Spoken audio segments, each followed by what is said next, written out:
مجھے دین اسلام سے پیار ہے، مجھے دین اسلام سے پیار ہے، مجھے دین اسلام سے پیار ہے۔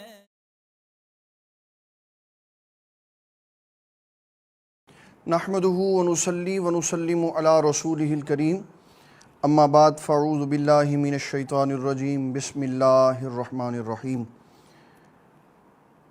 الصلاة والسلام علیک یا سیدی یا رسول اللہ وعلی آلک واصحابک یا سیدی یا حبیب اللہ۔ انتہائی واجب الاحترام ناظرین کرام، میرے سننے والے معزز بزرگوں، پیارے دوستوں، پیارے بھائیوں اور خواتین اسلام، السلام علیکم ورحمۃ اللہ وبرکاتہ۔ آج اللہ تعالیٰ کے فضل و کرم، نبی اکرم شفیع معظم صلی اللہ تعالیٰ علیہ وسلم کی نظر عنایت سے بخاری شریف کی حدیث نمبر 7 آپ کی خدمت میں لے کر نگینہ سوشل ویلفیئر سوسائٹی اور انجمن اشاعت دین اسلام کے پلیٹ فارم سے نگینہ ٹی وی کے ذریعے سے بندہ نچیز خلیل احمد یوسفی آپ کی خدمت میں حاضر ہے۔ دوران گفتگو ہونے والے سوالات کے لیے سامنے اسکرین کے اوپر نمبر موجود ہے 0300427496۔ آج ہم نے پہلی کتاب بدء الوحی کی آخری حدیث ذکر کرنی ہے، اور اس میں بڑے ہی خوبصورت مسائل معاملات ہیں، اور اس کے بعد پھر ہم کچھ تھوڑا سا ذکر کریں گے آج کی رات کے حوالے سے، اور پھر آخر میں خصوصی دعا 15 شعبان المعظم کے حوالے سے آج ہوگی، تاکہ اللہ تعالیٰ جل مجید الکریم ہماری 15 شعبان المعظم میں اس موجودگی کو اپنی بارگاہ میں قبول و منظور فرمائے اور ہمیں دین اسلام کے راستے پر چلنے کی توفیق عطا فرمائے۔ یہ حدیث مبارک بخاری شریف میں 7 نمبر پر موجود ہے، اور اس کے راوی ہیں حضرت عبداللہ ابن عباس رضی اللہ تعالیٰ عنہ۔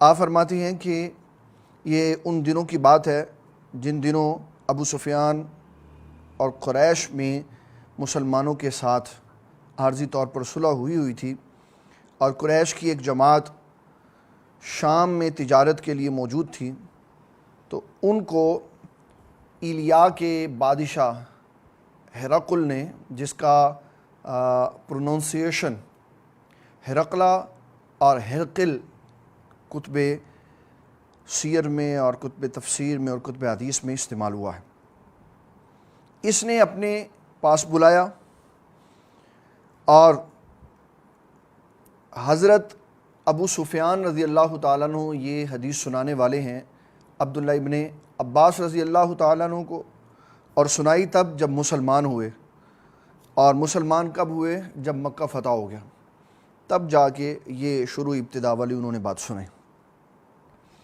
فرماتے ہیں کہ ہرقل بادشاہ نے اپنی مجلس میں بلایا اور ہمارے سارے افراد کو اپنے ارد گرد کھڑا کر لیا، اور اس نے یہ سوال کیا کہ مکۃ المکرمہ میں جس شخص نے نبوت کا دعویٰ کیا ہے اس کا کوئی رشتہ دار یہاں موجود ہے تو سامنے آئے۔ ابو سفیان کہتے ہیں کہ میں ہی حضور صلی اللہ تعالیٰ علیہ وسلم کا قریبی رشتہ دار تھا، تو میں ابو سفیان فرماتے ہیں کہ میں اس کے قریب چلا گیا۔ وہ بڑا زیرک آدمی تھا، اس نے نبی صلی اللہ تعالیٰ علیہ وسلم کے بارے میں 10 سوال کیے، اور بڑی جانچ پڑتال کے ساتھ اس نے معاملہ طے کیا۔ ابو سفیان کو سامنے کھڑا کر لیا اور باقی افراد پیچھے کھڑے کر لیے، اور یہ کہا کہ اگر میرے سوال کا جواب ابو سفیان جھوٹ دیں تو پیچھے والے اشارے سے بتا دیں کہ ابو سفیان نے یہ کلمہ جھوٹ کہا ہے۔ حضرت سیدنا ابو سفیان رضی اللہ تعالیٰ عنہ فرماتے ہیں فواللہ لولا الحیاء من ان یأثروا علی کذبا لکذبت عنہ۔ فرمایا اگر مجھے اس بات کا حیا نہ ہوتا نا کہ میں جھوٹا مشہور ہو جاؤں گا، تو میں رسول اللہ صلی اللہ تعالیٰ علیہ وسلم کے بارے میں ساری باتیں جھوٹ کہہ دیتا۔ اس وقت بے دین تھے، بت پرست تھے، 360 بتوں کی پوجا کرتے تھے ابو سفیان، لیکن جھوٹ اتنا قبیح فعل ہے کہ کافر بھی جھوٹ بولتے ہوئے جھجک محسوس کرتا. اور اللہ تعالیٰ جل مجدہ الکریم نے سورۃ الصاد میں شیطان کا ذکر کرتے ہوئے یہ کہا کہ شیطان نے اللہ تعالیٰ سے یہ کہا کہ اے اللہ تو مجھے وقت دے، میں تیرے بندوں کو گمراہ کر دوں گا. اور ساتھ ہی اس نے استثناء کر دیا کہ جو تیرے متقی اور پرہیزگار بندے ہیں میں ان کو کچھ نہیں کہہ سکتا، وہ میرے داؤ پیچ میں نہیں آئیں گے. یہ استثناء مفسرین کہتے کیوں ہے کہ قیامت والے دن جب اللہ تعالیٰ نیکوں کو سامنے لائے گا تو کہے گا تو جھوٹا پڑ گیا نا، دیکھ یہ عبد القادر جیلانی تیرے داؤ میں نہیں ہے، یہ شیخ عبد القادر جیلانی، یہ داتا علی حجویری، یہ فلاں تیرے داؤ میں نہیں ہے. ان کو جب اللہ سامنے لائے گا تو شیطان کو جھوٹا پڑ جانے کا خدشہ تھا، اس لیے شیطان نے جھوٹ نہیں بولا اور اس نے پہلے ہی استثناء کر دیا کہ یا اللہ تیرے سارے بندوں کو گمراہ کروں گا مگر جو تیرے مخلص بندے ہیں الا عبادک منہم المخلصین، مخلص بندوں کے اوپر میرا داؤ چلنے والا نہیں ہے. تو جھوٹ اتنا قبیح ہے. اور ہم تھوڑا سا اپنا پاکستان کی تاریخ سے پیچھے چلے جائیں. جب پاکستان نہیں بنا تھا، ہندوستان پاکستان ایک تھے، تو اس کو کہا جاتا تھا سب کانٹیننٹ، بڑے صغیر پاک و ہند. یہاں ایسے لوگ بھی پیدا ہوئے جنہوں نے ان اللہ علی کل شیء قدیر کا ذکر کرتے ہوئے یہ کہا کہ اللہ تعالیٰ جھوٹ بولنے پر قادر ہے اگرچہ بولتا نہیں. اس کے جواب میں امام اہل سنت نے ایک کتاب لکھی سبحان الصبوح عن عیب القذب المقبوح، کہ اللہ تعالیٰ اس قبیح عیب والی شے سے پاک، صاف، مبرہ اور منزہ. یہ پورا رسالہ امام احمد رضا فاضل بریلوی رحمۃ اللہ علیہ نے لکھا. ابو سفیان یہ کہتے ہیں کہ میں نے حیا کیا کہ میں کہیں جھوٹا نہ پڑ جاؤں، تو اس لیے میں نے جھوٹ نہیں بولا، وگرنہ میں نبی صلی اللہ تعالیٰ علیہ وسلم کے بارے میں ارادہ یہی رکھتا تھا کہ میں جھوٹ بول دوں تاکہ ان کی وہ عزت اور وقار جو لوگوں کے سامنے بننی ہے میرے سچ بولنے سے وہ نہ بنے. اس نے بڑی ٹیکنیک سے سوال کیے. ثم کان اول ما سألنی عنہ، ابو سفیان کہتے ہیں ہرقل بادشاہ نے مجھ سے پہلا سوال کیا کیف نسبہ فیکم، تم میں موجود جس شخص نے نبوت کا اعلان فرمایا ہے اس کا نسب کیسا ہے. ابو سفیان جواب دینے لگے ہوا فینا ذو نسب، وہ ہم میں بڑا نسب والا ہے، بڑے اچھے نسب والا. پھر کہنے لگے، ابو سفیان کہنے لگے کہ اس نے دوبارہ مجھ سے یہ سوال کیا قال ھذا القول قول منکم احد قط قبلہ، کیا جو اعلان انہوں نے کیا ہے ان سے پہلے بھی کسی بندے نے یہ اعلان کیا؟ ابو سفیان کہنے لگے قلت لا، نہیں بالکل نہیں کیا.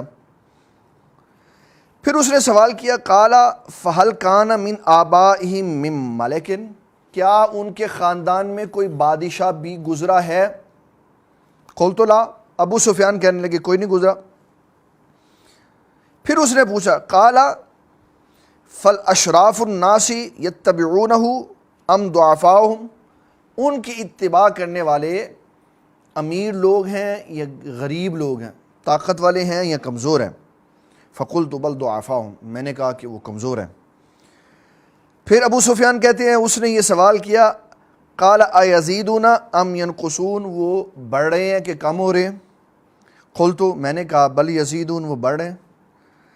پھر اس نے سوال کیا قال هل یرتد احد منہم سخطۃ لدینہ بعد ان یدخل فیہ، کہ کیا کوئی ایسا شخص بھی ہے جو ان کی حلقہ ارادت میں ایمان قبول کرنے کے بعد ان کو چھوڑ کے واپس چلا گیا ہو؟ ابو سفیان کہتے ہیں قلت لا، میں نے کہا نہیں ایسا بھی کوئی نہیں. قال هل کنتم تتہمونہ بالکذب قبل ان یقول ما قال، اعلان نبوت سے پہلے بھی کبھی آپ نے ان کی گفتگو میں ان کو جھوٹ بولتے ہوئے دیکھا؟ ابو سفیان کہتے ہیں وہ سوال کر رہا تھا اور میں سچ ان کے جواب دے رہا تھا، تو میں نے کہا قلت لا. اللہ اکبر. اور کیسے کیسے کیسے خوبصورت سوالات اس نے کیے.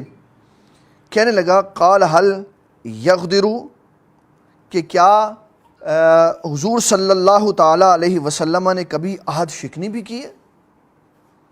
فقلت لا، ابو سفیان کہتے ہیں میں نے کہا نہیں، انہوں نے کبھی بھی عہد شکنی نہیں کی. پھر اس نے سوال کیا، کہنے لگا ابو سفیان کہتے ہیں نحن منہ فی المدت لا ندری ما ہوا فاعل فیہا قال ولم یمکنی کلمۃ ادخل فیہا شیء غیر ہذہ الکلمہ. کہتے ہیں کہ میں نے بڑا محمل سا اس کلمے کا جواب دیا کہ ہمارا ان کے ساتھ ایک معاہدہ ہوا ہے، پتہ نہیں اس معاہدے میں وہ کیا کرتے ہیں. کہتے ہیں یہ ایک جملہ تھا جو مجھے موقع ملا، میں حضور پاک صلی اللہ علیہ وسلم کے بارے میں کمزور بات کہہ دیتا، لیکن اس کے علاوہ مجھے کوئی ایسی بات نہیں ملی کہ میں کہہ سکتا حضور صلی اللہ تعالیٰ علیہ وسلم کے بارے میں کوئی کمزور جملہ. پھر اس نے کہا، کہنے لگا یہ بتاؤ حل قاتلتموہ، کیا تمہاری اور ان کے آپس میں کوئی لڑائی ہوئی ہے؟ تو کہتے ہیں میں نے کہا قلت نعم، ہاں ہوئی ہے. قال کیف کان قتالکم، پھر اس نے سوال کیا کہ بتاؤ اس کا نتیجہ کیا نکلا. تو ابو سفیان نے اس کا بڑا ٹیکنیکل پھر جواب دیا. کہنے لگا قلت الحرب بیننا و بینہ سجال ینال منا وننال منہ، کہ یہ ڈول کی طرح ہے، کبھی ڈول ان کے پاس چلا جاتا ہے، کبھی ہمارے پاس آ جاتا. یہ دو جنگوں کے بعد ہوا، احد اور بدر ہو چکا تھا. بدر حضور پاک صلی اللہ علیہ وسلم کی طرف اس نے منسوب کر دیا اور احد اس نے اپنی طرف منسوب کر دیا، حالانکہ بدر اور احد دونوں مسلمانوں نے جیتی. تو یہاں بھی اس نے یہ بات کہنے میں تھوڑی سی کمزوری دکھائی اور کہا کہ نہیں، ڈول ہے، کبھی اس کی طرف چلا جاتا ہے اور کبھی ہماری طرف چلا جاتا. پھر کہا قال ماذا یأمرکم، وہ جو اعلان نبوت کر کے بیٹھے ہوئے ہیں وہ کہتے کیا ہیں؟ ابو سفیان کہنے لگے میں نے کہا قلت یقول اعبد اللہ وحدہ، وہ کہتے ہیں اللہ تعالیٰ کی عبادت کرو جو واحد ہے، ولا تشرکوا بہ شیئا، اس کے ساتھ کسی کو شریک نہ ٹھہراؤ، واترکوا ما یقول آباؤکم، اور چھوڑ دو ان کی عبادت کرنا جن کو تمہارے آباء و اجداد پوجتے تھے. وَيَأْمُرُنَا بِالصَّلَاةِ، وہ ہمیں نماز کا حکم دیتے ہیں، وَالصِّدْقِ وَالْعِفَافِ وَالصِّلَةِ، اور سچائی کا حکم دیتے ہیں، عزتوں کی حفاظت کا حکم دیتے ہیں اور صلہ رحمی کا حکم دیتے ہیں. ابو سفیان کہنے لگے کہ یہ ساری باتیں ہو گئیں. اب اس نے 10 سوال کر لیے پورے. اس نے اپنے ترجمان کو کہا اب میں جو کہتا ہوں نا وہ اس کو بتاؤ. کہا میں نے تم سے پہلا سوال کیا فیکم ذو نسب، ان کا نسب کیسا ہے؟ تو تم نے کہا وہ بڑے نسب والے. تو فرمایا سنو، فذالک الرسل تبتع فی نسب قومہا، جو نبی ہوتے ہیں وہ اپنی قوم میں سب سے عالی نسب ہوتے ہیں، جو نبی ہوتے ہیں وہ اپنی قوم میں سب سے عالی نسب ہوتے ہیں. پھر میں نے تم سے یہ کہا کہ کیا یہ جو انہوں نے جملہ کہا کہ میں اللہ کا رسول ہوں، ان کے خاندان میں کسی نے پہلے بھی کہا؟ تو کہا تم نے جواب دیا نہیں. تو میں نے اس لیے یہ پوچھا، ہو سکتا ہے کسی اپنے خاندان کے بندے کا انہوں نے ذکر سنا ہو تو اس عزت کو دیکھ کر یہ چاہتے ہو کہ مجھے بھی یہ عزت ملے، تو اس لیے انہوں نے دعویٰ کیا. تو آپ سے پہلے بھی خاندان میں کسی نے یہ نبوت کا دعویٰ نہیں کیا اور کوئی بادشاہ بھی ہو کے گزرا نہیں ہے، اور پھر ان کے ماننے والے سارے ہی غریب لوگ ہیں، اور پھر یہ بڑھ رہے ہیں، کم نہیں ہو رہے، اور پھر جو ان کے حلقہ ارادت میں آتا ہے وہ چھوڑ کے جاتا نہیں ہے. اور کہا کہ جب جنگ ہوتی ہے اور یہ غالب آ جاتے ہیں، اور پھر کہا کہ یہ تمہیں ایمان، اسلام، عزت، شرم و حیا، عفت کا درس دیتے ہیں، اور تمہیں یہ کہتے ہیں کہ نماز قائم کیا کرو، اور یہ کہتے ہیں کہ اللہ تعالیٰ جل مجدہ الکریم کے سوا کسی کی عبادت نہ کرو. اور پھر میں نے تم سے یہ پوچھا کہ یہ بڑھ رہے ہیں کہ کم ہو رہے، تم نے کہا یہ بڑھ رہے ہیں. تو یہ ساری باتیں سننے کے بعد ابو سفیان سے ہرقل کا بادشاہ کہنے لگا سنو، اگر ممکن ہوتا میرا یہاں سے ان کے پاس جانا، اگر ممکن ہوتا میرا حضور صلی اللہ تعالیٰ علیہ وسلم کے پاس جانا تو میں ان کے پاس جاتا، اور نہ صرف یہ کہ میں ان کے پاس جاتا، وَلَوْ كُنْتُ عِنْدَهُ لَغَسَلْتُ عَنْ قَدَمْ، میں ان کا خادم بن کر ان کے پاس زندگی گزارتا، میں ان کے پیر دھویا کرتا. یہ اس نے کہا. اور ایک اور اس نے بڑا جملہ کہا، فرمایا لا یملکو مودیا قدمی ہاتین، کہا ابو سفیان جو تو نے مجھے باتیں بتائی ہیں نا، مجھے یہ تو پتہ تھا کہ ایک نبی آنے والے ہیں، لیکن تیری باتیں سننے کے بعد مجھے یقین ہو گیا کہ یہ جو جگہ ہماری ہے نا، جس جگہ پہ ہم کھڑے ہیں، ایک وقت آئے گا یہ جگہ ان کے قبضے میں آ جائے گی۔ یہ اس نے ابو سفیان کو اپنے سامنے کھڑا کر کر باتیں بتائیں۔ اور پھر نبی صلی اللہ تعالیٰ علیہ وسلم نے کیسر روم کی طرف، ہرقل جو ہے یہ روم کا بادشاہ ہے، میں اس میں تھوڑی سی آپ کو دلچسپی والی معلوماتی بات بھی سنا دیتا ہوں۔ روم کے بادشاہ کو کہتے ہیں قیصر، یہ بڑی تاریخی بات ہے جو ہمارے شارحین نے لکھی۔ روم کے بادشاہ کو کہتے ہیں قیصر، ایران کے بادشاہ کو کہتے ہیں کسرا، ترک کے بادشاہ کو کہتے ہیں خاقان، حبشہ کے بادشاہ کو کہتے ہیں نجاشی، قبط کے بادشاہ کو کہتے ہیں فرعون، مصر کے بادشاہ کو عزیز کہا جاتا تھا، بربر کا جو بادشاہ ہے وہ جالوت کہلاتا ہے، سابیہ کا بادشاہ نمرود کہلاتا ہے، یمن کا بادشاہ تبا کہلاتا ہے، خارزم کا بادشاہ خارزم شاہ یا جرجان کہلاتا ہے، اسکندریہ کا بادشاہ مقوقس کہلاتا ہے۔ یہ تاریخ نے بتائے ہیں کہ فلاں فلاں جگہوں کے بادشاہ۔ اور جب ہسٹری پاکستان کی لکھی جائے گی نا، تو ہم جس دور سے گزر رہے ہیں تو لکھا جائے گا کہ پاکستان کا جو بھی وزیر اعظم آیا نا، اس کو دوسروں نے چور کے لقب سے یاد کیا۔ یہ ایک تاریخی نام ہے پاکستانی وزیر اعظموں کا کہ ہر کوئی دوسرے کو کہتا ہے، اور یہ کوئی سوچتا ہی نہیں ہے کہ انٹرنیشنل سطح پہ ہمارے پاکستان کا امیج کیا جا رہا۔ ایک سیاسی پارٹی اقتدار سے نیچے اترتی ہے تو دوسری آ جاتی ہے، اور دوسری پہلے والے کو کہتی ہے چور ہے، اور پہلے والا دوسرے والے کو کہتا ہے یہ وزیر اعظم چور ہے، اور اس کے اوپر آرٹیکل کے 62 اور 63 کی آئین کی دفعہ لگتی ہے، جناب یہ صادق اور امین نہیں ہے، اور فلاں نہیں ہے اور فلاں نہیں۔ ہمارے ملک کے وزیر اعظم کا کوئی کیلیبر نہیں رہ گیا، کوئی معیار نہیں رہ گیا۔ کبھی وہ وقت ہوتا تھا کہ جب مسلمانوں کے بادشاہوں کا ذکر ہوتا تو پوری دنیا کے لوگ یہ سمجھتے تھے کہ اب بات حق اور صداقت کی ہوگی۔ مسلمان اتنے اپنے قول میں اور اپنے عہد میں پختہ ہوتے تھے کہ جہاں مسلمانوں کا نام آ جاتا تھا وہاں لوگ سر جھکا دیتے تھے کہ وعدے کی پاسداری ہوگی۔ یہ وہ لوگ ہوا کرتے تھے جو نبی اکرم شفیع معظم صلی اللہ تعالیٰ علیہ وسلم کی تعلیمات کے مطابق اپنی زندگیوں کو گزارا کرتے تھے۔ اس کے بعد نبی صلی اللہ تعالیٰ علیہ وسلم نے ایک خط لکھا ہرقل کے بادشاہ کو۔ اس کا عنوان آپ نے کیا رکھا؟ اور اسلام نے بتایا کہ خط کی ابتدا اس طرح ہوتی ہے، بسم اللہ الرحمن الرحیم۔ ہم خط لکھتے ہیں to the principal, government high school, نیچے ایڈریس، اور پھر ڈیئر مسٹر یا میڈم یا ٹیچر، اس کے ساتھ ہم بات شروع کرتے ہیں۔ جبکہ اسلام میں خط و کتابت کا اصول ہے سب سے اوپر لکھا جائے گا بسم اللہ الرحمن الرحیم۔ ہمارے ہاں ریکارڈ جو ہوتا ہے وہ سب سے نیچے ہوتا ہے، لکھنے والے کا نام سب سے نیچے ہوتا ہے۔ اسلام میں خط لکھنے والے کا نام سب سے اوپر ہوتا ہے۔ اللہ جل مجید الکریم کے نام کے بعد سب سے اوپر نام ہوتا ہے کہ کس کی طرف سے خط لکھا جا رہا ہے اور کس کو لکھا جا رہا ہے۔ آقا کریم صلی اللہ تعالیٰ علیہ وسلم کے جو بادشاہوں کو خطوط ہیں وہ انشاءاللہ آئیں گے آگے کتاب الجہاد میں یا مغازی میں، تو اس میں ہم اس کو ذکر کریں گے۔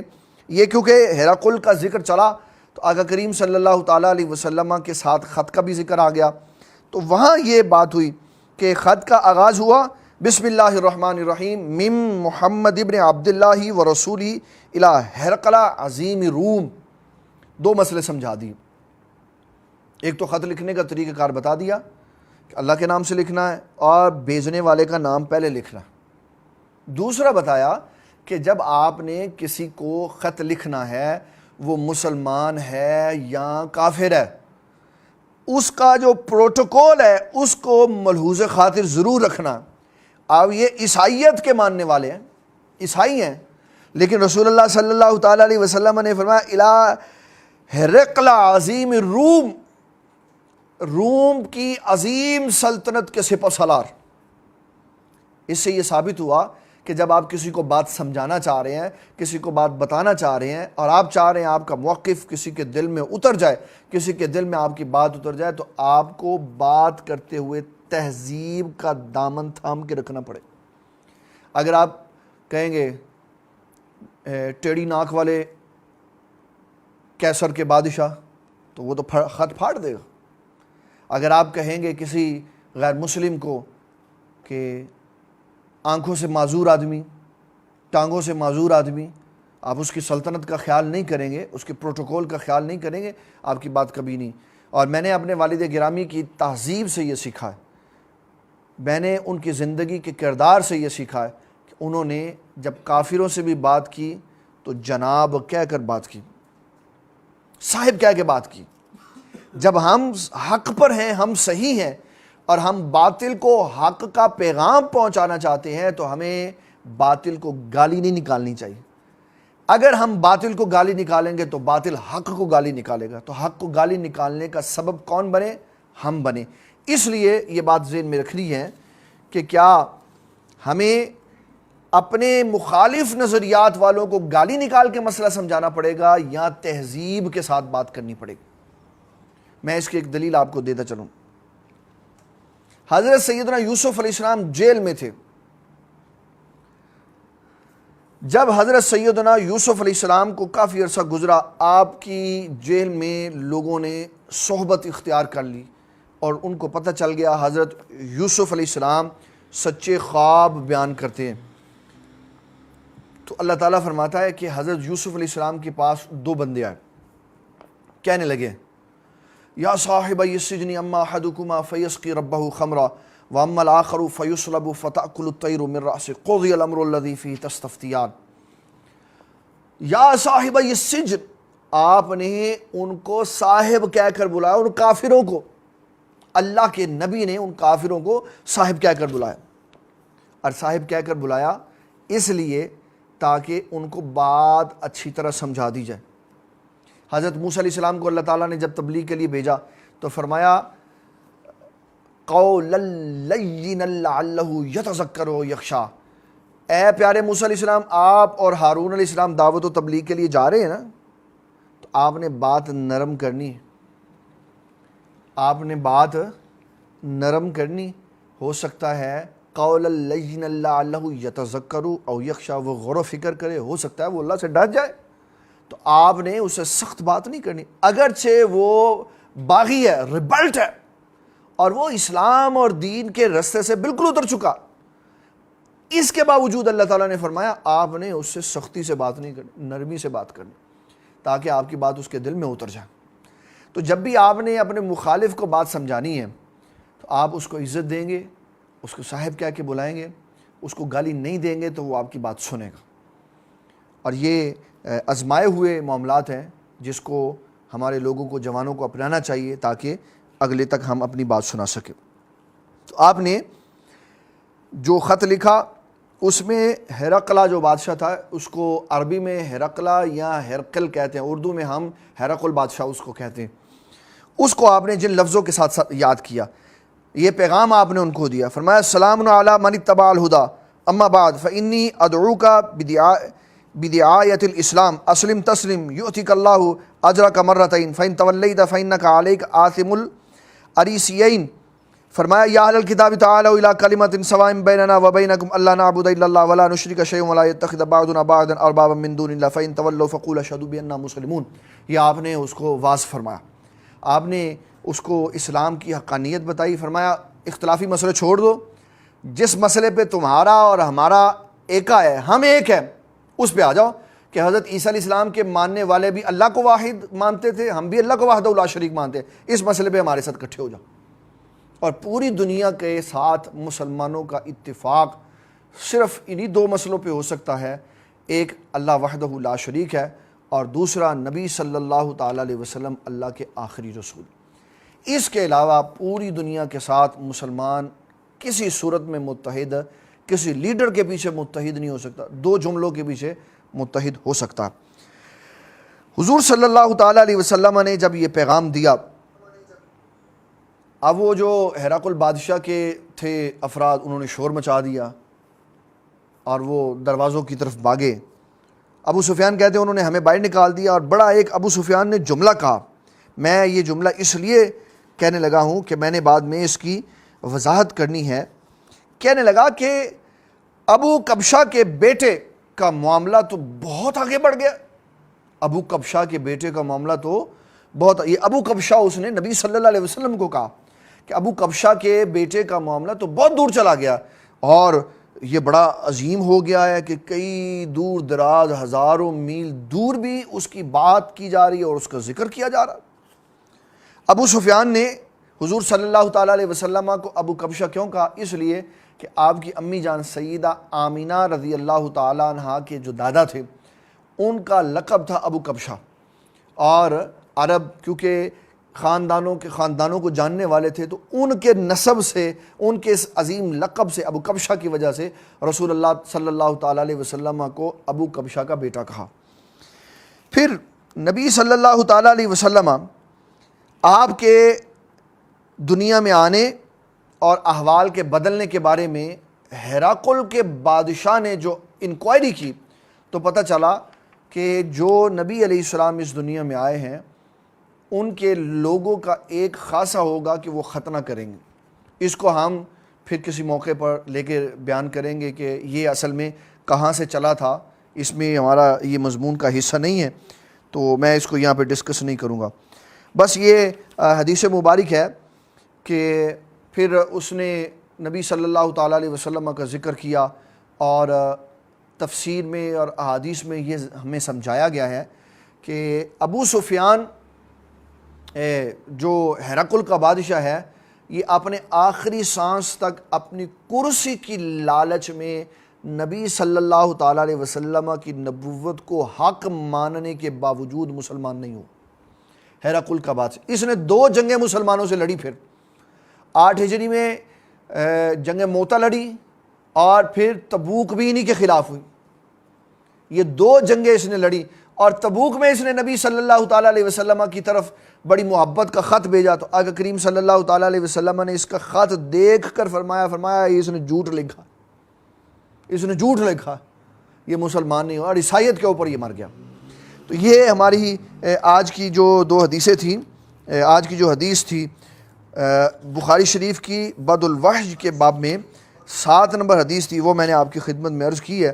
اب میں کچھ اس حدیث میں جو باتیں موجود ہیں اس کے حوالے سے میں تھوڑی سی بات چیت کرنا چاہتا ہوں تاکہ میں کچھ تھوڑی سی وضاحت کر سکوں۔ اس میں آیا بیت المقدس کا ذکر۔ ناظرین کرام، ہم بات کر رہے تھے بیت المقدس کے بارے میں، تو یوٹیوب کے جو کچھ فیمس چینل ہیں وہاں پر یہ بات ہوتی ہے کہ بیت المقدس جو ہے یہ حضرت سیدنا سلیمان علیہ السلام نے تعمیر فرمایا، جبکہ سیاہ ستہ جس کا درس ہم سن رہے ہیں اس کی یہ بڑی معروف اور مشہور حدیث ہے۔ رسول اللہ صلی اللہ تعالیٰ علیہ وسلم نے فرمایا اللہ تعالیٰ جل مجد الکریم نے اس دنیا میں جو سب سے پہلی مسجد تعمیر کروائی وہ مسجد حرام ہے جس کو جبرائیل علیہ السلام نے تعمیر کیا۔ پھر اس مسجد کی تعمیر کو 40 سال گزر گئے، پھر اللہ تعالیٰ نے جبرائیل علیہ السلام کو دوبارہ بھیجا کہ جاؤ ہمارا ایک اور گھر تعمیر کر کے آؤ، تو حضرت جبرائیل علیہ السلام نے دوسرا گھر بیت المقدس تعمیر کیا۔ ان دونوں کے درمیان میں 40 سال کا فرق ہے، اور یہ دونوں گھر سب سے پہلے حضرت جبرائیل علیہ السلام نے تعمیر کیے۔ پھر اس کے بعد جب دنیا بنی، آدم علیہ السلام آئے تو آدم علیہ السلام نے بیت اللہ کو بنایا، پھر ابراہیم علیہ السلام نے بیت اللہ کو بنایا، پھر قریش مکہ نے بیت اللہ کی تعمیر کی، پھر نبی صلی اللہ تعالیٰ علیہ وسلم کے اعلان نبوت سے پہلے اس کی تعمیر قریش مکہ نے کی، پھر آپ کے بعد عبداللہ ابن زبیر نے کی، اور یہ سلسلہ اب تک چل رہا ہے کہ اس کے اندر مزید توسیع ہو رہی ہے۔ اور جو ہے بیت المقدس اس کو انبیاء میں سے حضرت سیدنا سلیمان علیہ السلام نے بنایا، لیکن ابتدا اس کی جو ہے وہ حضرت سیدنا جبرائیل علیہ السلام۔ اور ابھی ہم بخاری شریف کا درس سن رہے تھے، بخاری شریف نے یہ بتایا ہے کہ رسول اللہ صلی اللہ تعالیٰ علیہ وسلم نے 16.5 مہینے یا 17 مہینے بیت المقدس کی طرف منہ کر کے نماز پڑھی، پھر اس کو ترک کر دیا۔ تو ایک تو یہ ہمیں پتہ ہونا چاہیے کہ بیت المقدس کیا۔ دوسرا، ہم نے بات کی جھوٹ کے بارے میں کہ ابو سفیان نے اس کو ناپسند سمجھا کہ میں جھوٹ سے یاد کیا جاؤں گا۔ جھوٹ برائیوں میں سے سب سے بڑی برائی ہے، جھوٹ برائیوں میں سے سب سے بڑی برائی۔ چند جملے احادیث کے اندر سے بغیر حدیث کی سندوں کے میں یہ بیان کرنے لگا ہوں، کیونکہ جب ہمارا بدء الوحی کا آرٹیکل نگینہ ٹی وی والوں کی ویب سائٹ کے اوپر سیدھا راستہ .com کے اوپر لگے گا تو اس میں یہ حدیثیں اپنے ریفرنسز کے ساتھ موجود ہوں گی. اس لیے میں ابھی تفصیل نہیں بتا رہا کہ یہ حدیث کس میں ہے، لیکن یہ حدیثیں ساری صحت کے ساتھ بخاری، مسلم، ترمذی، ابو داؤد، نسائی اور ابن ماجہ سے ہی میں بیان کر رہا ہوں. عبداللہ ابن مسعود فرماتے ہیں رسول اللہ صلی اللہ تعالیٰ علیہ وسلم نے فرمایا ایک بندہ سچ بولتا رہتا ہے یہاں تک وقت آ جاتا ہے کہ اللہ اس کا نام صدیقوں میں لکھ دیتا، اور ایک بندہ جھوٹ بولتا رہتا ہے اللہ تعالیٰ اس کا نام کذابوں میں لکھ دیتا. تو رسول اللہ صلی اللہ تعالیٰ علیہ وسلم نے فرمایا جب بندہ جھوٹ بولتا ہے نا، جھوٹ، تو اس کے منہ سے بدبو آتی ہے جس کی وجہ سے شیطان 1 میل دور جا کے کھڑا ہو جاتا. کس کی وجہ سے؟ جھوٹ بولنے کی وجہ سے. جھوٹ بڑا کبھی قسم کا گناہ ہے. اور آقا کریم صلی اللہ تعالیٰ علیہ وسلم نے منافق کی عادات بیان کرتے ہوئے فرمایا بات کرے گا تو جھوٹ بولے گا، وعدہ کرے گا تو وعدہ خلافی کرے گا، کسی سے عہد کرے گا تو عہد توڑ دے گا، اور جب کسی سے بات چیت کرے گا تو گالیاں دے گا. یہ منافق کی عادت ہے. اور ان عادتوں میں ایک عادت یہ بھی بیان کی کہ بات کرے گا تو جھوٹ بولے گا. تو یہ جھوٹ کی مذمت کے اوپر نبی صلی اللہ تعالیٰ علیہ وسلم کی کافی ساری حدیثیں موجود ہیں کہ آقا کریم صلی اللہ تعالیٰ علیہ وسلم نے فرمایا جھوٹ بولنے والے کا قیامت والے دن منہ کالا ہوگا، کالے منہ کے ساتھ وہ اللہ تعالیٰ کی بارگاہ میں آئے گا. تو یہ جھوٹ بولنا بڑا کبھی ہے. یہ میں نے بات اس لیے بیان کی کہ اب میں اس طرف جانا چاہ رہا ہوں جن لوگوں نے نبی صلی اللہ تعالیٰ علیہ وسلم کی شان تو بڑی دور کی بات ہے، اللہ کے بارے میں یہ کہا کہ اللہ جھوٹ بول سکتا اگرچہ بولتا نہیں.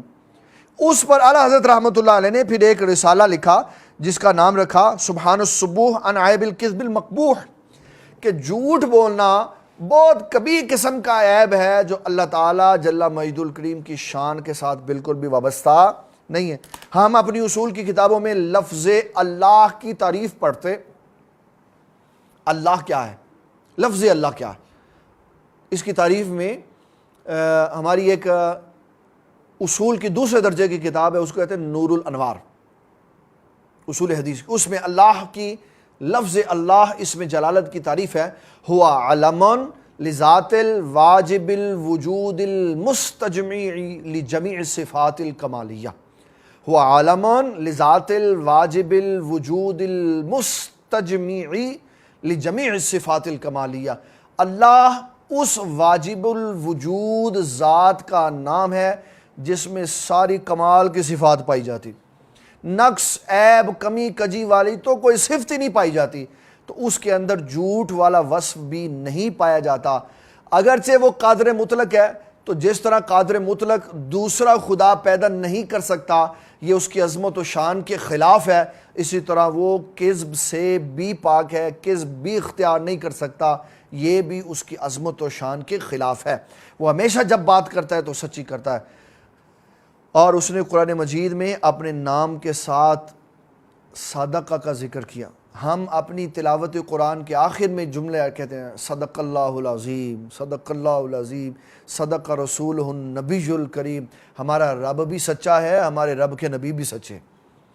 تو حضور صلی اللہ تعالیٰ علیہ وسلم بھی سچے ہیں اور حضور صلی اللہ تعالیٰ علیہ وسلم کا رب بھی سچا ہے.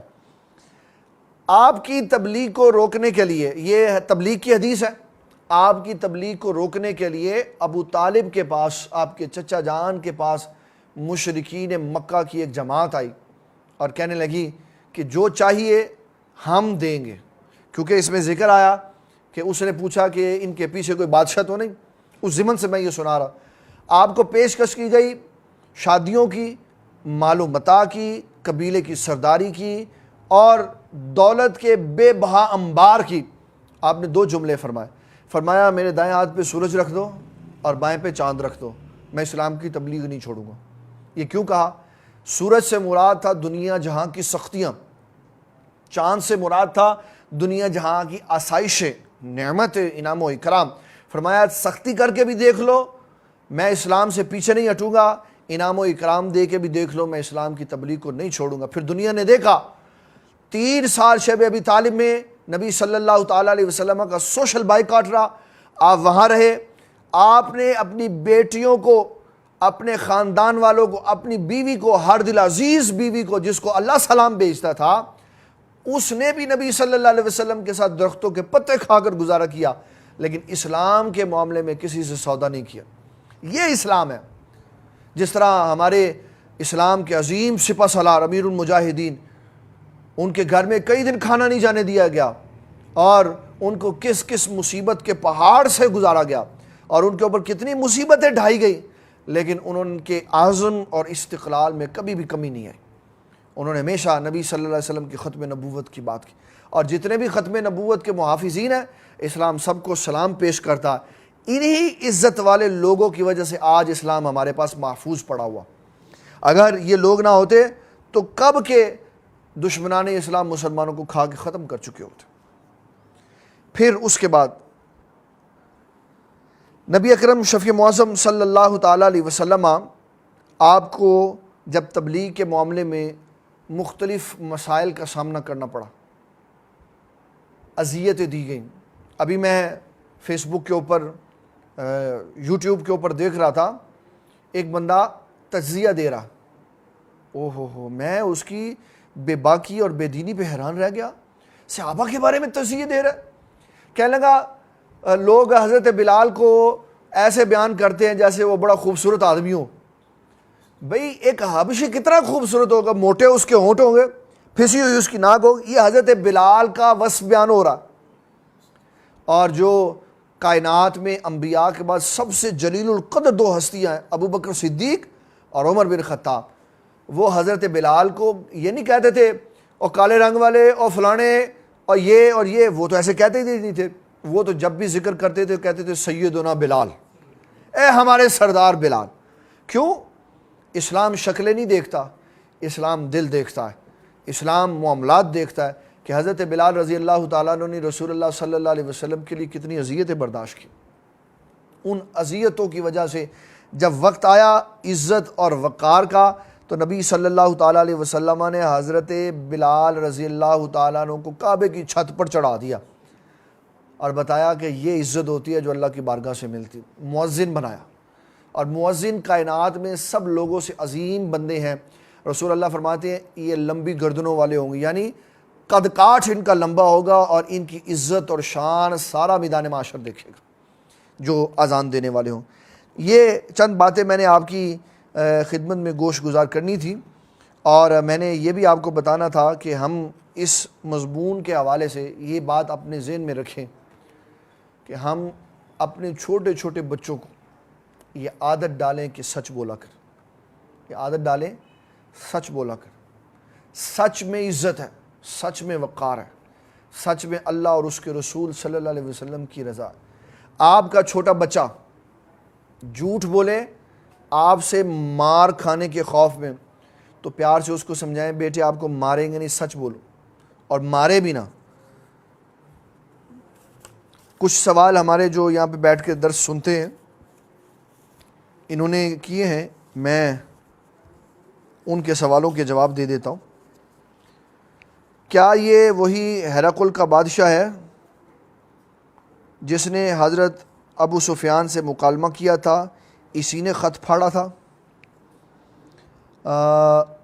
وہ ایران کا بادشاہ ہے، وہ ایران کا بادشاہ ہے جس کو خط بھیجا تو اس نے خط پھاڑ دیا، تو نبی صلی اللہ تعالیٰ علیہ وسلم نے اس کے خط پھاڑنے کی جب اطلاع آپ کو آئی تو آپ نے فرمایا کیسر بھی تباہ ہو گیا، کسرا بھی تباہ ہو، جس نے ہمارا خط پھاڑا اللہ نے اس کی حکومت کو ختم کر دیا۔ دوسرے نمبر پر سوال یہ ہے کہ شعبان المعظم کی 15ویں رات نوافل وغیرہ پڑھنا، اس کے بارے میں وضاحت، کیونکہ میں نے آج درس جلدی اس لیے ختم کر دیا ہے کہ کچھ تھوڑا سا وقت ہم نے شعبان المعظم کے مسئلے کو بھی ڈسکس کرنا ہے۔ پھر 3 سوال ہمارے پیارے بھائی خواجہ رحیل صاحب نے پوچھے۔ شیب ابی طالب میں رہتے ہوئے زندگی کا ماحول کیسا تھا؟ میں اس کو بیان کر نہیں سکتا میرے بھائی۔ جب میں نے یہ جملہ کہا نا کہ نبی صلی اللہ تعالیٰ علیہ وسلم اور آپ کی بیٹیوں نے پتے کھا کے زندگی گزاری، تو آپ سمجھ لیں کہ وہاں کا ماحول کیسا تھا۔ یہ وہ جگہ تھی جہاں حضور صلی اللہ علیہ وسلم اور آپ کے خاندان کا سوشل بائیکاٹ کر کے ہر قبیلے کو یہ بات سمجھا دی تھی ان سے نہ کچھ لینا ہے نہ ان کو کچھ دینا ہے، اور ان کو علیحدہ ایک حصے میں جانا پڑ گیا۔ 3 سال نبی صلی اللہ تعالیٰ علیہ وسلم نے وہاں شیب ابی طالب میں گزارے، اور درختوں کے پتے کھا کے ان کے پھل کھا کے آپ نے زندگی گزاری۔ وہاں کوئی آرام دہ ماحول نہیں تھا۔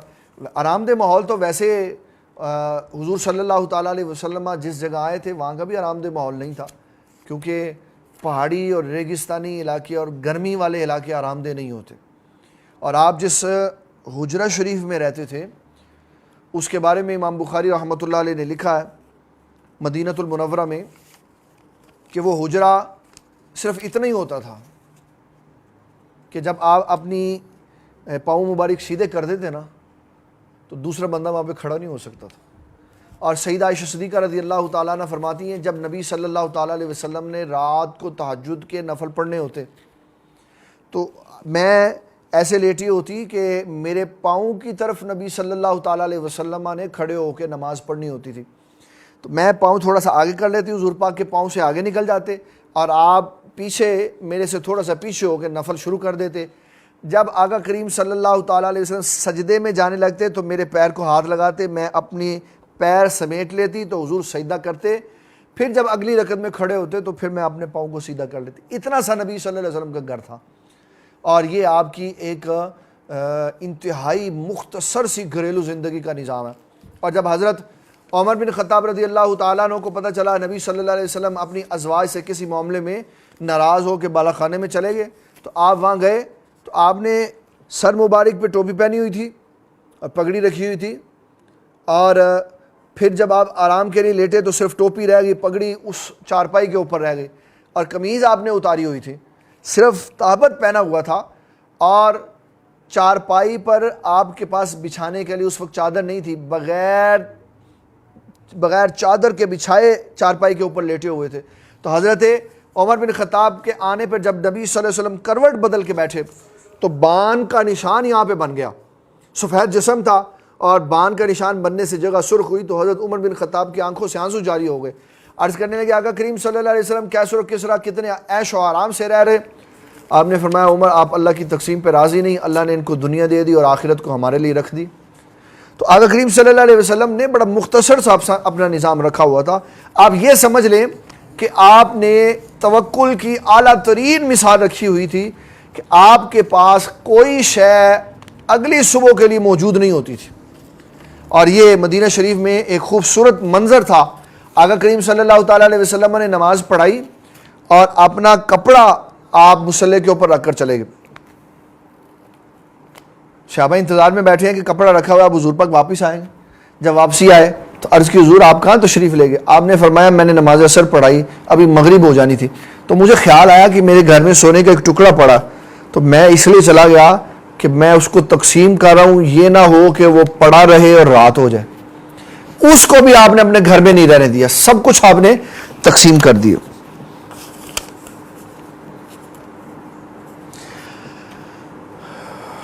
یہ ایک ہوتا ہے سبقت لسانی، سبقت انسان ایک بات جہاں ختم کرنا چاہتا ہے نا اور اس کے بعد جو جملہ آگے شروع کرنا چاہتا ہے تو بسا اوقات آخری لفظ وہ اگلے جملے کے ساتھ مل جاتا ہے، تو سبقت لسانی ہو جاتی ہے۔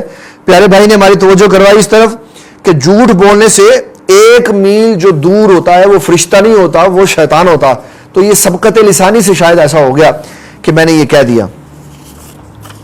اب ہم آتے ہیں آج کے دوسرے موضوع کی طرف، شعبان المعظم کی طرف۔ یہ میرے پاس کچھ حدیث موجود ہیں، اس کی 12 اسناد کتب حدیث میں موجود ہیں۔ کتنی سندیں؟ 12 اسناد۔ یہ جو میں حدیث آپ کو ابھی سنانے لگا ہوں اس کی 12 اسناد جو کہ صحیح ہیں، صحیح اسناد ہے، ضعیف نہیں ہے، ان کے راویوں کے اوپر کسی نے بحث نہیں کی ہوئی۔ 13 صحابہ سے یہ حدیث مرفوع ہے، 13 صحابہ سے یہ حدیث جو میں بھی آپ کو سنانے لگا ہوں مرفوع متصل ہے۔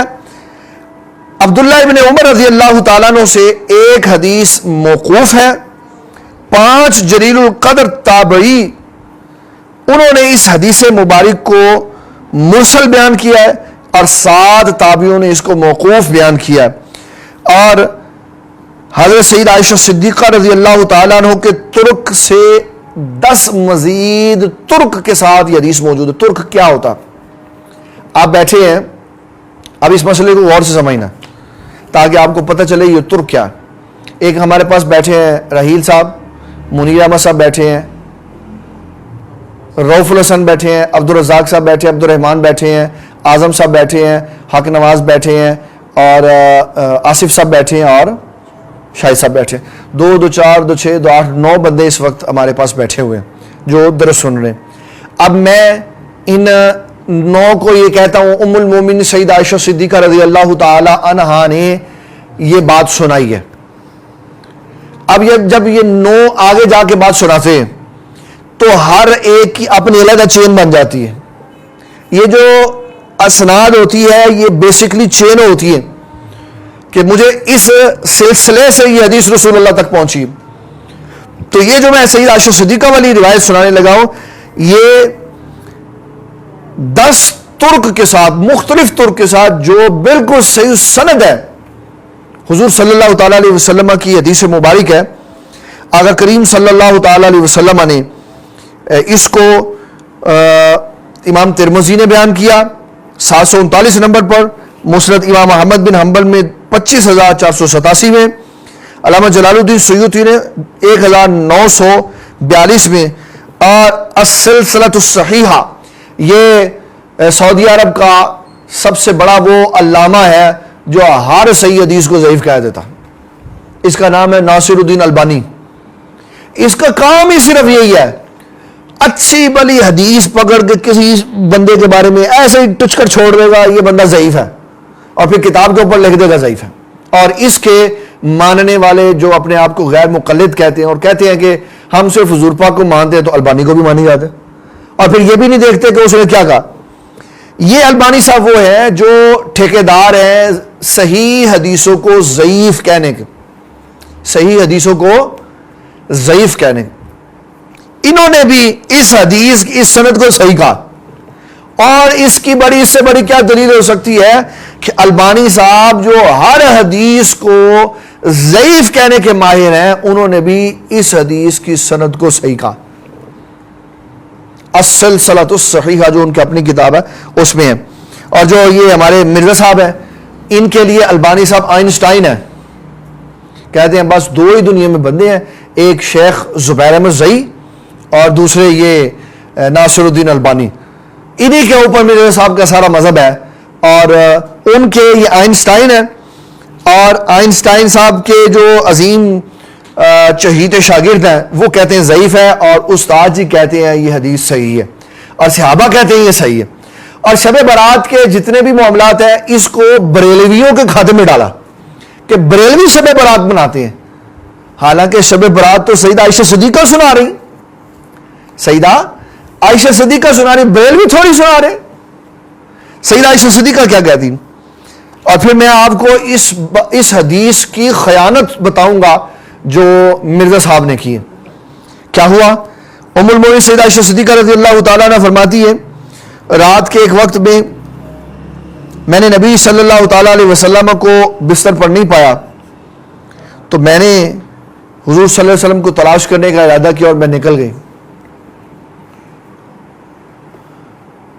فرماتی ہے میں نے نبی صلی اللہ تعالیٰ علیہ وسلم کو دیکھا، اطلبہ فاذا ہوا بالبقیع، آپ جنت البقیع میں تھے، رافع رأسہ الی السماء، اور اپنے سر کو آسمان کی طرف بلند کیے ہوئے تھے۔ سیدہ عائشہ صدیقہ کہتی ہیں میں حضور پاک سے پہلے واپس، یہ لفظوں کا ترجمہ سنیے گا، یہ جو ڈنڈی ماری ہے، یہ جو مرزا صاحب ڈنڈی ماری ہے نا، یہ سنیے گا غور سے، اور کتنی بڑی خوفناک خیانت کی ہے۔ حضور صلی اللہ تعالیٰ علیہ وسلم نے فرمایا فقال یا عائشہ، تو اے عائشہ رضی اللہ تعالیٰ عنہ، کنت تخافین ان یحیف اللہ علیک ورسولہ، آپ خوف رکھتی تھی کہ اللہ اور اس کے رسول صلی اللہ تعالیٰ علیہ وسلم آپ کے حق میں کمی کریں گے۔ یہ لفظ کا ترجمہ ہے، آپ خوف کرتی تھی کہ اللہ اور اس کے رسول آپ کے حق میں کمی کریں گے، اور اس نے ان یحیف اللہ کا معنی کیا کہ اے عائشہ آپ خوف رکھتی تھی اللہ اور اس کا رسول آپ سے خیانت کریں گے. لفظ کا معنی ہی بدل دیا، اللہ اور اس کے رسول کی نسبت کی طرف نسبت کی خیانت کی. اللہ اکبر اللہ. ابھی ہم نے حدیث سنی، رسول اللہ صلی اللہ تعالی علیہ وسلم فرماتے ہیں منافق خیانت کرتا. کون خیانت کرتا ہے؟ منافق. اور میرے صاحب کہتے ہیں کہ اے عائشہ آپ خوف کرتی ہیں کہ اللہ اور اس کے رسول آپ سے خیانت کرے. کوئی عقل نہیں، کوئی شعور نہیں کہ میں ترجمہ کس کے لیے کر رہا ہوں اور کس کی طرف اس کی نسبت کر رہا ہوں، اور جناب بغیر سوچے سمجھے لفظ کا ترجمہ کر دیا کہ میں خیانت کر رہا ہوں. میں یہ سمجھتا ہوں کہ یہ مرزا صاحب کا قصور نہیں ہے، کیونکہ اس بیچارے کو تو عربی کا لفظ ہی نہیں آتا. اس نے جو ترجمے والی کتاب پڑھی ہے نا، اس ترجمے میں یہ لفظ خائن لکھا ہوگا تو اس نے وہ خائن کا لفظ پڑھ کے خائن والا کر دیا. اگر اس کو عربی آتی ہوتی اور اس کو منجد اس کے پاس ہوتی، کوئی عربی کی ڈکشنری اس کے پاس ہوتی، لغات ان کے پاس ہوتی، تو وہ دیکھ لیتے اس کا معنی کیا. تو اس کا معنی ان یحیف اللہ کا معنی خیانت نہیں ہے، خیانت نہیں ہے. حضور صلی اللہ تعالی علیہ وسلم نے فرمایا اے عائشہ رضی اللہ تعالی ان اللہ عز و جل ینزل لیلۃ نصف من شعبان الی السماء الدنیا. 15 شعبان المعظم کی رات کو اللہ تعالیٰ آسمان دنیا پر نزول اجلال فرماتا ہے. میں اس میں ایک مسئلے کی وضاحت کر دوں. بعض لوگ جو ہمارے دینی مختلف مسالک سے تعلق رکھتے ہیں وہ ایسی خام خواہ کی جیلسی یا مسلکی اختلاف کی وجہ سے کہتے ہیں لو جی اے تے 15 شعبان دی رات ہوندی ہے، اے تے ہر رات ہی چوندا. بابا غور کریں، 15 شعبان المعظم کی رات میں یہ سلسلہ شروع ہوتا ہے نماز مغرب سے نماز فجر تک، اور ہر رات میں نماز تہجد کے وقت ہوتا ہے. جس رات میں جو اللہ تعالیٰ نے اسپیشل شے رکھی ہے اس کی کوالٹی اور اس کے حسن کو بیان کرنا چاہیے، تاکہ اللہ کی طرف سے جو ملنے والا پیکج ہے اس کو لوگوں کے سامنے رکھنا چاہیے. تو حضور صلی اللہ تعالیٰ علیہ وسلم نے فرمایا فَيَغْفِرُ لِأَكْثَرَ مِنْ عَدَدِ شَعْرِ غَنَمِ قَلْبٍ. فرمایا اس رات اللہ تعالیٰ جل مجد الکریم بنو قلب کی بکریوں کے بالوں کی تعداد کے برابر لوگوں کی مغفرت فرماتا. یہ بڑی خاص رات ہے، اور اس رات اللہ تعالیٰ جل مجد الکریم آپ نے بندوں کو بڑا نوازا اور گناہ گاروں کو گناہوں سے جو ان کے نامہ اعمال بھرے ہوئے تھے خالی کر دیے. اور حضور صلی اللہ تعالیٰ علیہ وسلم کی ایک اور روایت جو میں یہاں سنانی بڑی ضروری سمجھتا ہوں، اس کی بھی ساری سند صحیح ہے. ام المومنین سیدہ عائشہ صدیقہ رضی اللہ تعالیٰ عنہ فرماتی ہیں یفتح اللہ الخیر فی 4 لیال لیلۃ الاضحیٰ والفطر ولیلۃ نصف من شعبان وفی لیلۃ عرفۃ الی الاذان نیح فیہا الاجال والارزاق یکتب فیہا الحاج. فرمایا کہ نبی صلی اللہ تعالیٰ علیہ وسلم نے فرمایا کہ 4 راتوں میں اللہ تعالیٰ نیکیوں کے دروازے کھول دیتا ہے، شب عید الاضحیٰ، شب عید الفطر، یوم عرفہ اور 15 شعبان المعظم کی رات. یہ بڑی اہم رات ہے جس میں انسان جو اللہ تبارک و تعالیٰ جل مجدہ الکریم کی بارگاہ میں عبادات کرتا ہے، اللہ تعالیٰ جل مجدہ الکریم ان کی عبادات کو قبول کرتا ہے. پھر فیہا یفرق کل امر حکیم کے تحت، فیہا یفرق کل امر حکیم، یہ 2 مسئلے گڑبڑ کر دیے جاتے ہیں. یہ میرے بھائی نے بھی پوچھا کیا نامہ اعمال اسی رات پیش کیے جاتے ہیں یا پورا مہینہ پیش ہوتے رہتے ہیں؟ یہ 2 مسئلے علیحدہ علیحدہ ہیں، گڑبڑ کر دیے جاتے ہیں. ایک ہے اوپر سے چیزوں کا نیچے آنا، ایک ہے نیچے سے اوپر جانا. مسئلے کو غور سے سمجھنا. ایک ہے اوپر سے نیچے آنا، ایک ہے نیچے سے اوپر جانا. ہمارے اعمال نیچے سے اوپر جاتے ہیں، شعبان میں نہیں، ہر پیر اور جمعرات کو بھی جاتے ہیں، ہر پیر اور جمعرات کو بھی جاتے ہیں. نبی صلی اللہ تعالیٰ علیہ وسلم نے فرمایا حیاتی خیر لکم و مماتی خیر لکم، میرا دنیا میں رہنا بھی ٹھیک ہے، دنیا سے تشریف لے جانا بھی ٹھیک ہے. عرض کی حضور رہنا ٹھیک ہے، یہ تو ہمیں پتہ ہے، دنیا سے تشریف لے جانا کیسے ٹھیک ہے؟ آقا کریم صلی اللہ تعالیٰ علیہ وسلم نے فرمایا جب ہم دنیا سے چلے جائیں گے تمہارے اعمال ہمیں پیش کیے جائیں گے. اس میں محدثین نے لکھا کب کب پیش کیے جائیں گے, کہا پیر اور جمعرات کو جب اعمال پیش کیے جائیں گے میں ان کو دیکھوں گا, اگر نیکیوں والے ہوں گے تو میں خوش ہوں گا, اور اگر وہ اعمال نامے تمہارے گناہوں سے لبریز ہوں گے تو اللہ کے حضور تمہاری بخشش کی دعا کروں گا. تو پیر اور جمعرات کو اعمال نامے چلتے ہیں. پھر یہ جو 15 شعبان المعظم کی رات ہے اس میں ہوتا کیا ہے؟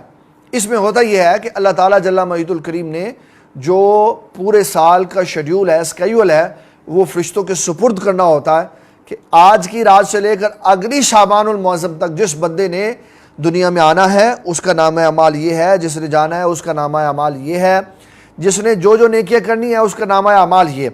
تو یہ اعمال نامے پیش نہیں ہوتے بلکہ اللہ کی بارگاہ سے لوح محفوظ سے اس سال کے اعمال ناموں کی فائلیں بن کر فرشتوں کے سپرد ہوتی ہیں. تو رسول اللہ صلی اللہ تعالیٰ علیہ وسلم نے فرمایا میں اس مہینے میں کثرت سے روزے اس لیے رکھتا ہوں کہ جب رات میں روزہ رکھوں اور میری فائل فرشتے کے سپرد ہو کہ اب میں نے دنیا سے تشریف لے کے جانا ہے تو ساتھ میری فائل کے یہ لکھا ہو کہ محمد الرسول اللہ صلی اللہ تعالیٰ علیہ وسلم 7 روزے سے بھی تھے. تو یہ مسئلے گڑبڑ نہیں کرنے چاہیے.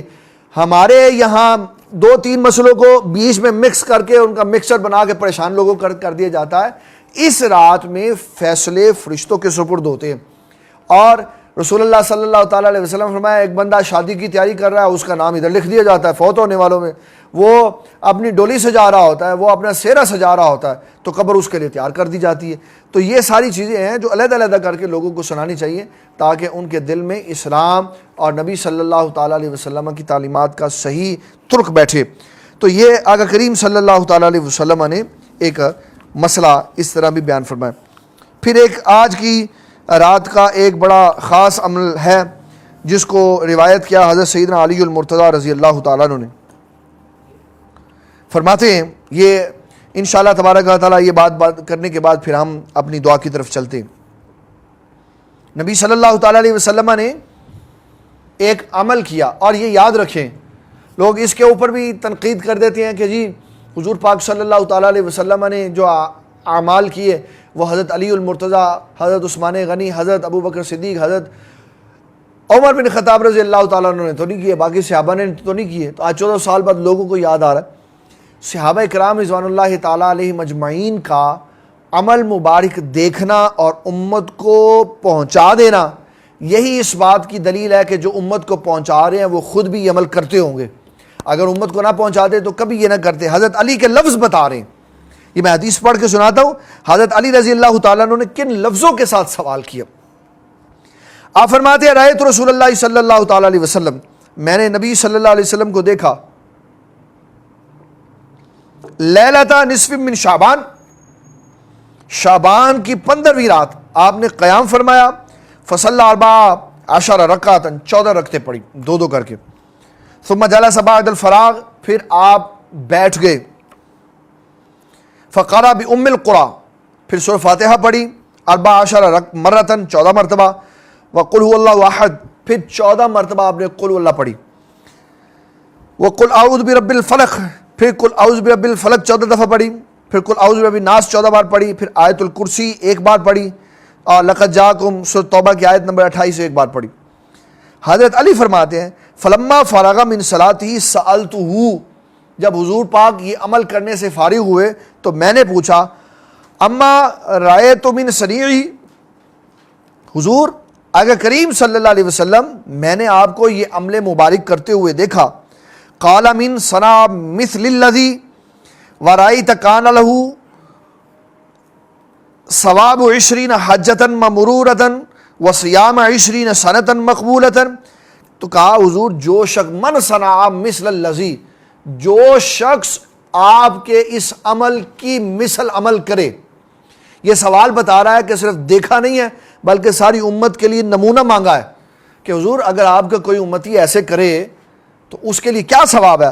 تو آقا کریم صلی اللہ تعالیٰ علیہ وسلم نے فرمایا اللہ تعالیٰ اس کو 20 حجۃ مبرورۃ, 20 مبرور حج کا ثواب دے گا.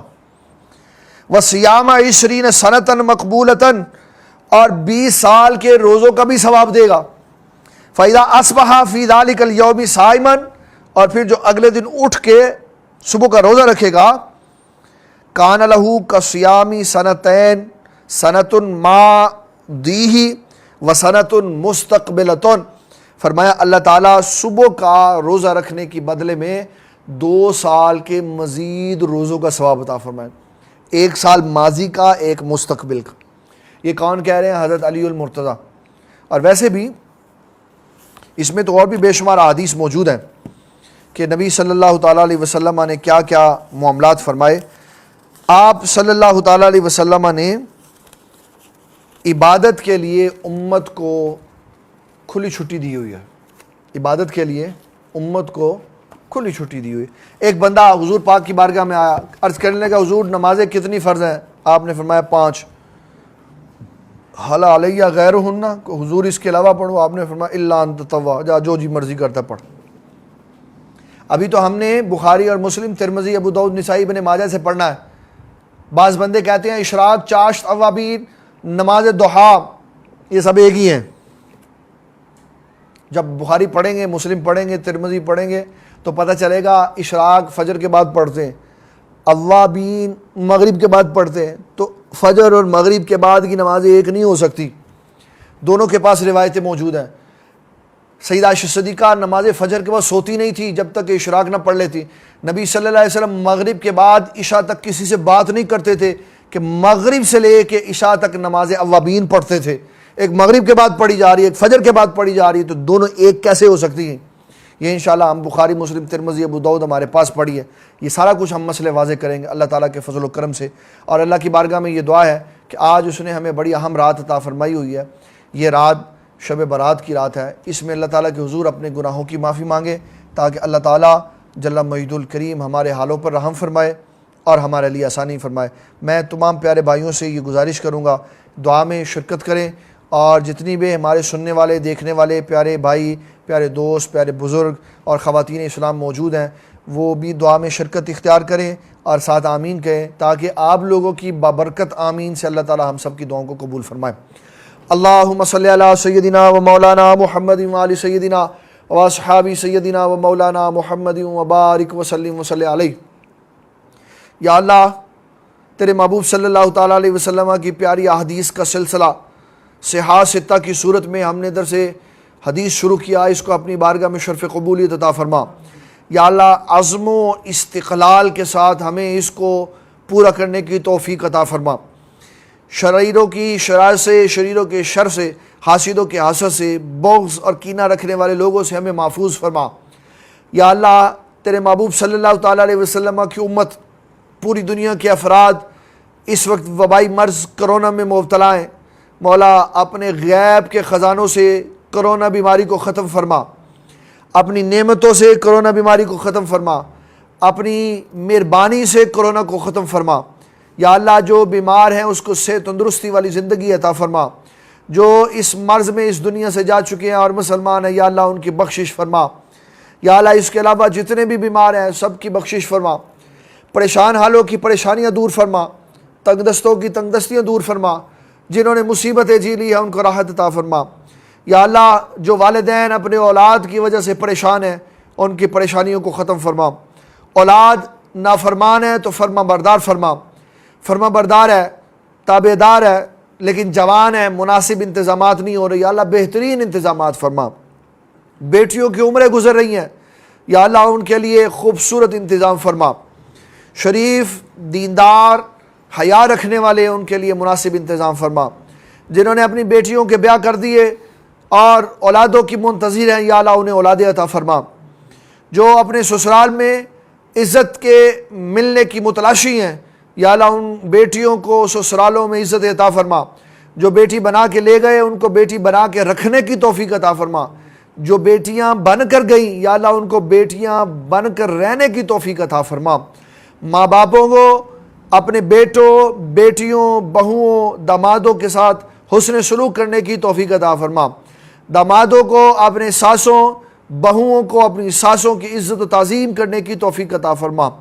یا اللہ ہمیں اسلام کے مطابق زندگی گزارنے کی توفیق عطا فرما، ہمارے چھوٹوں کو بڑوں کی تعظیم کی توفیق عطا فرما، ہمارے بڑوں کو چھوٹوں کے اوپر شفیق بنا دے، رحم کرنے والا بنا دے۔ یا اللہ قطع رحمی سے محفوظ فرما، صلہ رحمی کرنے کی توفیق عطا فرما۔ آقا کریم صلی اللہ تعالیٰ علیہ وسلم کے نورانی شفائی معجزاتی لعاب دہن کے وسیلہ سے یا اللہ جتنے بیمار ہیں سبھی کو شفا عطا فرما۔ اس وقت مولا کرونا کی وجہ سے جو بے روزگاری عام ہو رہی ہے، معیشت بالکل ختم ہونے کے قریب ہے، یا اللہ صرف تیری طرف توجہ ہے، صرف تو ہی ہے جو مسلمانوں کی اس ڈوبتی ہوئی کشتی کو سہارا دے سکتا ہے۔ مولا مسلمانوں کے حالوں پر رحم فرما۔ بحیثیت انسان پوری دنیا میں جہاں بھی کرونا پھیلا ہوا ہے یا اللہ اس سے نجات عطا فرما۔ اس کے علاوہ جتنے موذی امراض ہیں، جو مسلمان غیر مسلم اس میں مبتلا ہے، یا اللہ سبھی کو اس بیماری سے نجات عطا فرما۔ ہمارے پیارے بھائی کشمیر والے، فلسطین والے، بوسنیا والے، چیچنیا والے، جہاں بھی مسلمانوں کو بند کر کے ان کے اوپر ظلم و ستم کیا جا رہا ہے، یا اللہ ان کی مدد فرما۔ یا اللہ یہ کرونا ہمارے برے اعمال کا نتیجہ ہے، ہماری غلطیوں کا نتیجہ ہے۔ کشمیری کئی مہینوں سے قیدوں کی زندگی گزار رہے ہیں، دنیا کا کوئی مسلمان ملک ان کے لیے حرکت میں نہیں آیا۔ بڑی بڑی فوجیں، ایٹم بم سے بڑی ہوئی فوجیں جو اشارہ کرے تو سلطنت تباہ ہو جاتی ہے، یا اللہ وہ فوجیں اینٹ اور پتھر کی باتوں میں لوگوں کو الجھائے رکھے اور وہ کشمیریوں کی مدد نہ کرے تو تیری طرف سے عذاب مولا آنا تھا۔ کشمیری مسلمانوں کو ظلم کی چکی میں پیس دیا گیا اور وہاں رہنے والوں کو گھروں میں بھوکا پیاسا مارا گیا، ہزاروں کے حساب سے ان کی بیٹیوں کو اٹھا کے ان کے ساتھ ان کی آبرو ریزی کی گئی۔ یا اللہ کوئی مسلمان نہیں تڑپا، آج بیماریاں ہمارے گھروں میں آئی تو ہم تڑپنے لگ گئے۔ یا اللہ ہمارے کشمیری بھائیوں کی بھی مدد فرما۔ یا اللہ جو مہینوں سے عذاب کی زندگی اور قید خانے کی زندگی گزارے، یا اللہ ان کو نجات عطا فرما۔ یا اللہ محمد بن قاسم اور طارق بن زیاد اور محمود غزنوی جیسے لیڈر عطا فرما۔ یا اللہ جو اسلام کا نام لے کر ریاست کی مدینہ کی بات کرتے ہوئے حکومتوں پہ آئے اور ریاست مدینہ کے خلاف کام کیے، نبی صلی اللہ تعالیٰ علیہ وسلم کے دشمنوں کے ساتھ حسن سلوک کیا اور نبی صلی اللہ تعالیٰ علیہ وسلم کی عزت و ناموس کے لیے انہوں نے اپنے ایمانوں کو بیچ دیا، آسیہ ملونہ کو چھوڑ دیا اور کیا کیا ظلم و ستم اسلام کی تاریخ میں کیے۔ یا اللہ ایسے بے دینوں سے نجات عطا فرما۔ نبی صلی اللہ تعالیٰ علیہ وسلم کی محبت رکھنے والے حکمران عطا فرما۔ یا اللہ عمر بن خطاب جیسے بندے عطا فرما، خالد بن ولید جیسے بندے عطا فرما، حضرت ابو بکر صدیق جیسے سپہ سالار عطا فرما، جنہوں نے اسلام کی سربلندی کے لیے اپنی پشتوں کے اوپر سامان رکھ کر، کھانے رکھ کر غرباء کے، یتیموں کے، مسکینوں کے گھر میں پہنچائے اور ان کے گھروں میں بیٹھ کر کھانے پکائے اور روتے ہوئے بچوں کو جب تک ہنسا نہیں دیا وہاں سے نہیں گئے۔ یا اللہ ہمیں ایسے مسلمانوں کو حکمران عطا فرما، اور جو حکمران صرف اپنی تجوریاں بھر رہے ہوں اور بلوں کے وقت میں ان کو مسلمانوں کے گھر یاد ہوں، گھر کے پتے اور ایڈریس مل جاتے ہوں، اور جب ان کی مدد کرنی ہو تو بڑے آرام سے کہہ دیا جاتا ہے کہ ہمیں ان کے گھر نہیں مل رہے۔ یا اللہ ان کو ہوش کے ناخن لینے کی توفیق عطا فرما، ان کو صراط مستقیم پر چلنے کی توفیق عطا فرما۔ یا اللہ ہمارے وہ بھائی جو مقروض ہیں ان کو قرضوں سے نجات عطا فرما، مقروض زندگی اور مقروض موت سے پناہ عطا فرما۔ ہمارا وہ طبقہ جو عزت کی اور اپنی عزت نفس کی وجہ سے سوال نہیں کر سکتا، اپنے گھروں میں بڑی مجبوری کی زندگیاں گزار رہا، یا اللہ ہمیں ان کا بھی خیال رکھنے کی توفیق عطا فرما۔ یا اللہ جنہوں نے قرض لیا ہوا ہے ان کو جلدی دینے کی توفیق عطا فرما، جنہوں نے لینا ہے ان کو لینے میں نرمی کرنے کی توفیق عطا فرما۔ یا اللہ تمام مسلمانوں کے دلوں کی نیک شرعی جائز حاجات قبول و منظور فرما۔ یا اللہ جو بیٹیاں رشتوں کے انتظار میں بیٹھی ہیں ان کے لیے مناسب انتظام فرما، جو تیری بارگاہ سے آج کی اس بابرکت رات میں بیٹے طلب کر رہی ہیں، یا اللہ ان کو بیٹے عطا فرما، جن کو ایک دیا ان کو دو دو اور بھی عطا فرما۔ یا اللہ جن کو ابھی تک کچھ نہیں دیا ان کو بھی عطا فرما، جو اولاد کی نعمت سے بالکل سرے سے محروم ہے، یا اللہ ان کو بھی بیٹوں کی نعمت عطا فرما۔ مولا جو دعائیں ہمیں آتی تھی وہ ہم نے کر دی، کئی دعائیں ہمارے دلوں میں موجود ہیں ہم کر نہیں پا رہے، ہم بھول گئے ہیں، ہمارے پاس لفظ نہیں ہے ان دعاؤں کو کرنے کے لیے۔ مولا تو ہمارے دل کی اس ہر خواہش سے، ہر ارادے تمنا سے باخبر ہے۔ یا اللہ تمام دعاؤں کو بغیر کہے سوال کیے ہمارے دلوں کے نیک شرعی جائز تمام حاجات کو اپنی بارگاہ میں شرف قبولیت عطا فرما۔ یا اللہ تیرے حبیب کی امت ہے، تو یہ کہتا ہے میرے محبوب کوئی بندہ میری بارگاہ میں ہاتھ پھیلا دیتا ہے تو میں خالی نہیں لوٹاتا، مجھے حیا آتی ہے۔ یا اللہ آج ساری دنیا میں لوگ تیری بارگاہ میں ہاتھ پھیلا کے بیٹھے ہو، ہم گناہ گار ہیں، ہم سیاہ کار ہیں، تو ہماری بات نہیں مانتا، ہمیں اس کا اندازہ ہے، لیکن یا اللہ جو نیک بندے تیری بارگاہ میں ہاتھ اٹھا کے بیٹھے ہیں، ان کے پیارے پیارے ہاتھوں، ان کے دلوں کی للہیت کی وجہ سے یا اللہ سارے مسلمانوں کی دعا کو قبول و منظور فرما۔ جو بے روزگار ہیں انہیں رزق حلال عطا فرما۔ یا اللہ جن کے مکان اپنے نہیں ہیں ان کو مکان عطا فرما، جن کی دکانیں اپنی نہیں ہیں ان کو دکانیں عطا فرما، جن کا کاروبار اپنا نہیں ہے ان کے کاروبار اپنے عطا فرما اور اس میں وسعت پیدا فرما۔ جو طالب علم اپنے امتحانات کی وجہ سے پریشان ہیں یا اللہ کامیاب اور کامران فرما۔ صلی اللہ تعالیٰ علی حبیبہ محمد وآلہ وصحبہ اجمعین برحمتک یا ارحم الراحمین۔ میں ایک بار پھر نگینہ ٹی وی کا شکر گزار ہوں کہ انہوں نے آج پھر ہمیں موقع دیا نگینہ سوشل ویلفیئر سوسائٹی اور انجمن اشاعت دین اسلام کے پلیٹ فارم پر نگینہ ٹی وی کے ذریعے، تاکہ ہم اپنا پیغام لوگوں تک پہنچائیں۔ اللہ تعالیٰ نگینہ ٹی وی اور ان کی ٹیم کو اور ان کے سربراہان کو، بالخصوص پیر طریقت رہبر شریعت حضرت علامہ صاحبزادہ بشیر احمد یوسفی صاحب کو، کہ اللہ تعالیٰ ان کی عزت میں، عمر میں، مقام اور مرتبے میں بلندی پیدا فرمائے کہ انہوں نے ہمیں موقع دیا، ہم دین اسلام کا سبق سیکھنے اور سکھانے کے لیے لوگوں کی بارگاہ میں حاضر ہیں۔ اللہ تعالیٰ ایسے ہی ہمیں دین اسلام کی خدمت کرتے رہنے کی توفیق عطا فرمائے۔ وما علینا الا البلاغ المبین۔ مجھے دین اسلام سے پیار ہے، مجھے دین اسلام سے پیار ہے، مجھے دین اسلام سے پیار ہے، مجھے دین اسلام سے پیار ہے، مجھے دین